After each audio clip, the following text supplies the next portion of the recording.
next pair of cars. Backing up after the burnout in the near lane, the Jim Ouimet Alan Aronech car with Tommy Anderson driving, and in the far lane, Kenny Bernstein. Kenny Bernstein, the Budweiser King car, now based in Southern California, a well-sponsored, very professional operation. But don't think this Ford is strictly cubic money. You don't win on your wallet alone, as Tom Anderson here has proven so many times. Runner-up at the Winter Nationals, runner-up at another major race this year. Alan Aronech and Tom Anderson do miracles with very little backing and very few parts. For Kenny Bernstein, a full crew awaiting him back at his 18-wheeler in the pits after he completes this run. If he wins, it is get to the motor, tear it apart, look inside, make sure everything is okay, put it back together. If he should happen to lose, it's probably the same routine getting ready for the next race. The staging procedure's underway, both cars inching very slowly to get just the right spot. Anderson up in smoke. He gets a little bit shaky, and it is Kenny Bernstein straight down the racetrack. It is Kenny Bernstein rocking and rolling in that Mercury LN7 car using dual parachutes, and that is low elapsed time of the event for the funny car breed. A stunning 5.85 at 249 miles an hour. That's as fast, I believe, as Kenny Bernstein has ever gone, 249. But where did Louis T come from? He had not tipped that hand at all. Steve, when you talk about a veteran of drag racing, here is Don the Snake Prudhomme. He is the winningest fuel dragster or funny car racer combined ever in the history of the sport. His competition will be a guy from just right down the road, a neighbor in the San Fernando Valley of Southern California. That is Little John Lombardo. And quite a contrast between these two. You have the intense, dedicated Snake, four-time world champion. On the other hand, you have Lombardo, who does this strictly for fun, but does it so well. He was low qualifier this year at the Southern Nationals in Atlanta, Georgia. And for Lombardo, he does not travel that much throughout the drag racing year. He spends most of his time racing on the West Coast, primarily in Southern California. You notice almost a total absence of sponsor names on the side of his car. He would prefer to go racing in his own style, at his own pace, and when he wants to do it. Neil Motorwood's a Little John. If you got sponsors, you got to talk to him, be nice to him. He doesn't care, but he cares about beating the Snake. This is an old rivalry. And he's on fire, going off the edge of the track. Lombardo pulls back onto the racing surface and brings the car to a safe halt. The dreaded terror of all funny car racers is a fire. You see the emergency hatch coming open as he is out in the grass, coming to a stop, and Little John Lombardo coming out of the car through the escape hatch in the roof. Apparently got a connecting rod and put it through the side of the motor or out the oil pan, Dave. That's usually what would cause a fire like this, that intense, that quickly. A lot of oil under the tires. Lombardo did a wonderful job of keeping this car right side up. The safety safari team also doing their outstanding job, being there just as soon as he comes to a stop. He is just fine. Peeling off his fire suit, Don Prudhomme. Let's take another look. And here he goes. The oil comes out of the engine. The fire begins. He hits the onboard fire extinguisher systems. The fire goes out. At this point, he goes through the traps, waiting until he passes the timing lights before he pulls off into the grass area here on the edge of the track surface at Raceway Park. So Little John Lombardo, A-OK. And Prudhomme goes into round two. Mrs. John Force, backing up her talented husband, a full-time professional funny car driver, John Brute Force, also from Southern California. So important, that process of backing them up in the tracks in which they burned out. His opposition, his opponent, will be the beautiful Hawaiian Punch car, owned by Roland Leong and driven by Mike Dunn.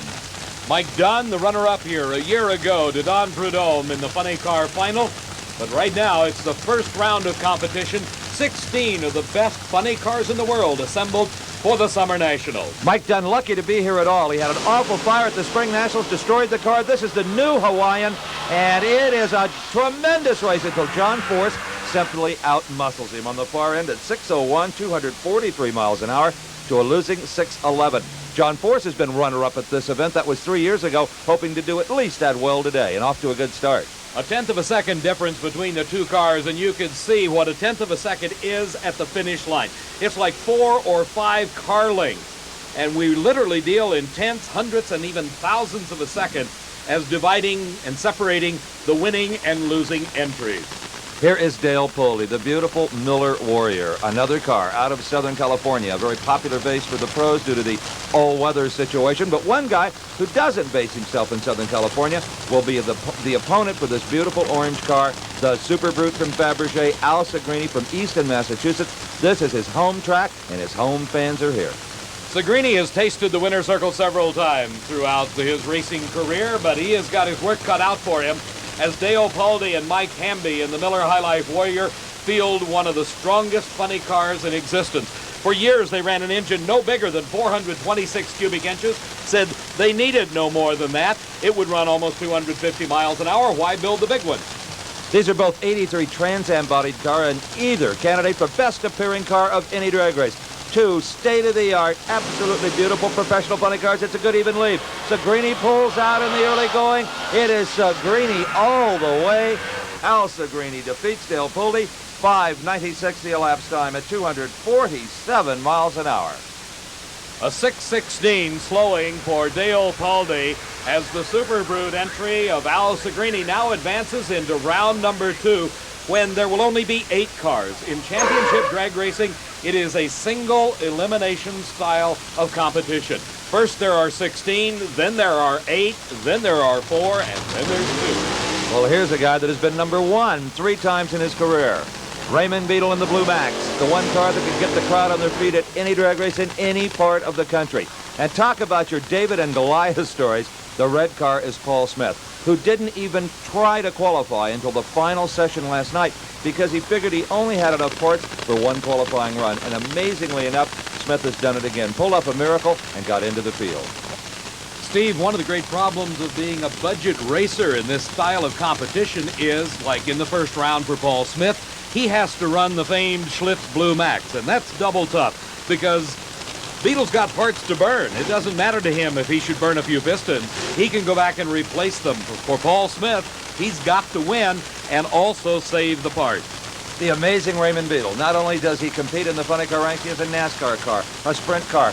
Paul Smith has what you see is what you get. That's his entire racing operation over there. A very dedicated man to this sport and a good friend of Raymond Beadle's. They're off right together. Raymond Beadle with a bit of a hole shot, actually.